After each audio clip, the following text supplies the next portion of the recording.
Hello, welcome to Epic FM, the world's first Mark IV War Machine Hordes podcast. Don't let anybody else tell you otherwise. We're the first. We've got the evidence. Don't listen to all those other naysayers. We were number one. So we've had a little bit of a break.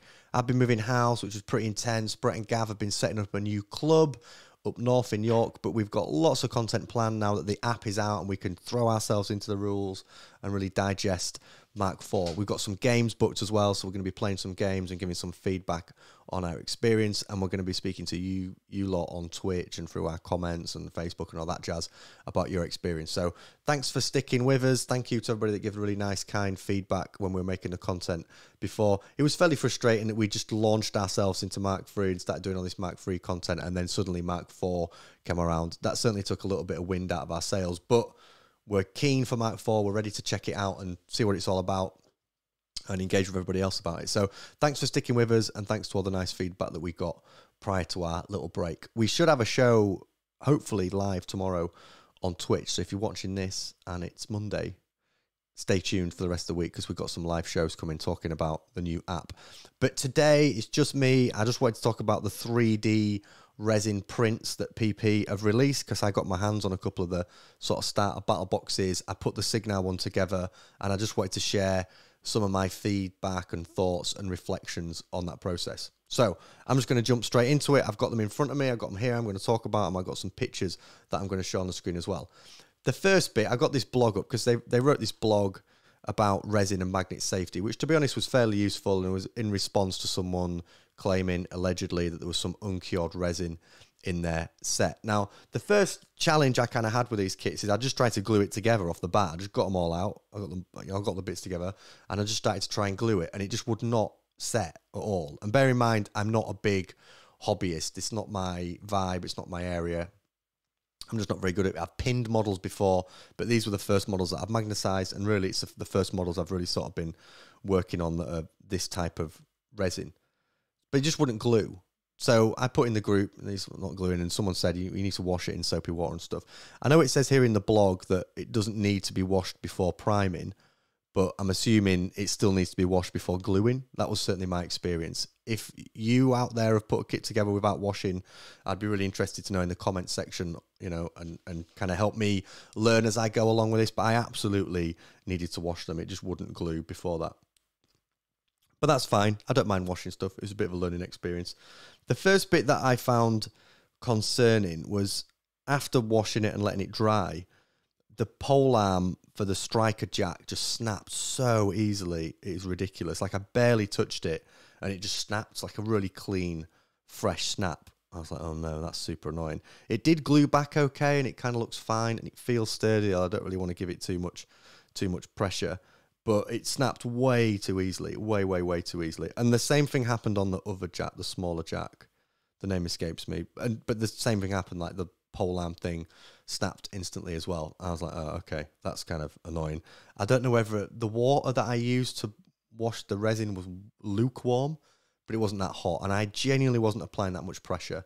Maybe this is one of the early batches or something. I ordered this as soon as it became available, so I don't know if they've got better. But I'd be really interested to hear from people. Did you find the same thing? Have any of your models snapped? Do you have to just be a bit more careful with 3D printed resin? But it was kind of disappointing. But they look okay now. They've been glued back together. So that was frustrating. But the bit that annoyed me the most was the magnets. And I'm going to say some really good stuff about the magnets in a second. But oh my Lord, did that drive me crazy. I need a nice smooth system for working out which way to put these magnets. All sorts was happening. I had them glued to my fingers. I had them absolutely all over the place. I had joints that I'd put on and it'd just fire away. I'll go upside down and spin round. I'd be like, well, I've messed that up. And listen, there are much better people than me at magnetizing stuff. I'm telling you now, I'm not the best. But man, I find it annoying. So I'd be really interested to hear from people. I'm going to get some of the pictures up now. I'm still talking. I'd be really interested to hear from people. What was your technique for making sure that you didn't just put the magnets the wrong way and have the arms flying away from each other? And, you know, tiny. Look how small these magnets are. Tiny little magnets. How on earth people are getting them in the joints effectively? I would genuinely love to know. And I'm sure I'll get better. But my goodness, was it a frustrating experience. However, the end result, once these things were magnetized And they are all fine now. They all clip on. Absolutely great.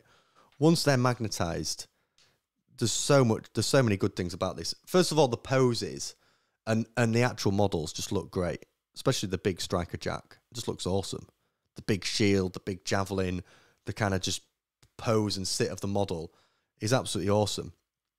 And the way the magnets clip in is really nice. You just couldn't tell this was magnetized.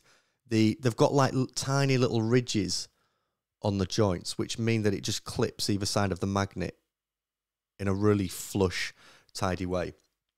And in terms of like a value for money thing, that's amazing. I can just clip these things off, whack a different arm on, go try this out of a completely different configuration, and, you know, in between games, maybe mix it up, try something else if my opponent's not looking at my tournament. You never know. Just pop another gun on. Oh, look at that, mate. Sorry, I got a different gun.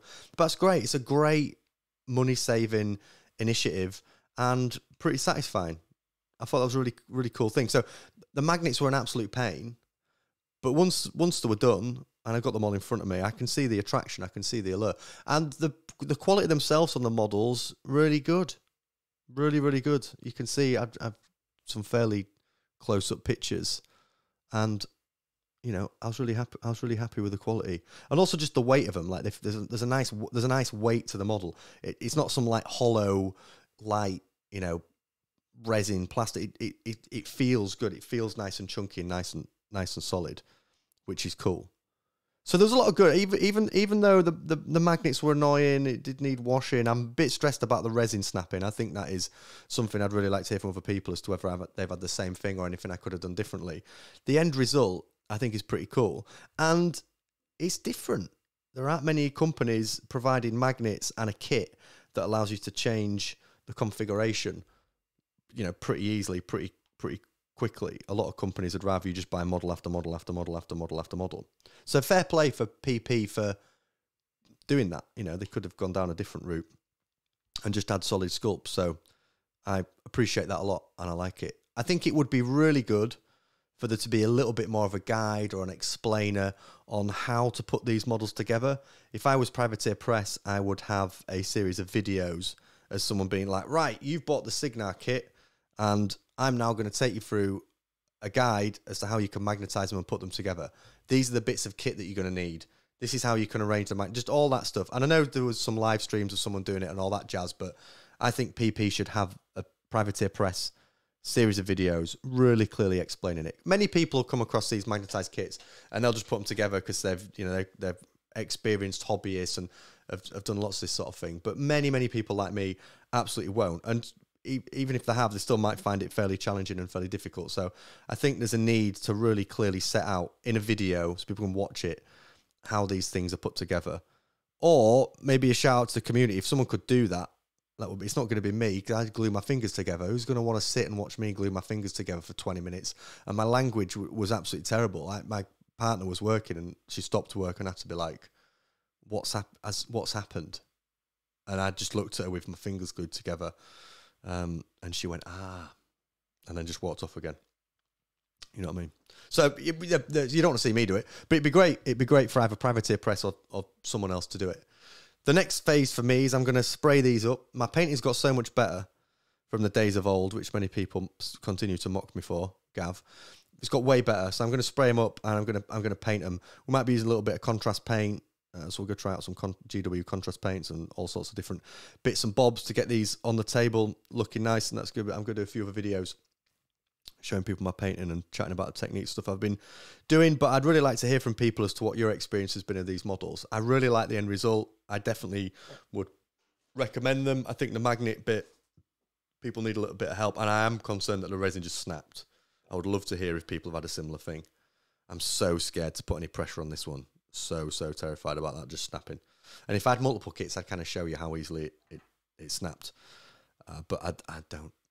And I don't want to be paying for kit after kit as I do that.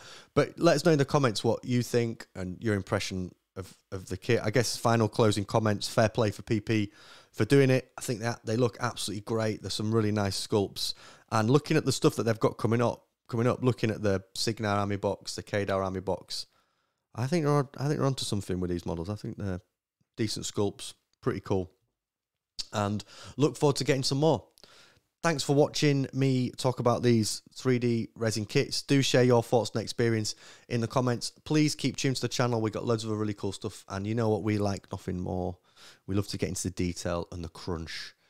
And that's coming up soon this week. I can't wait to do the cast with Gav and Brett and maybe another guest appearance to get into the detail of those beta rules and get chatting about them. So thanks for watching the show. Cheers for everybody's positive comments.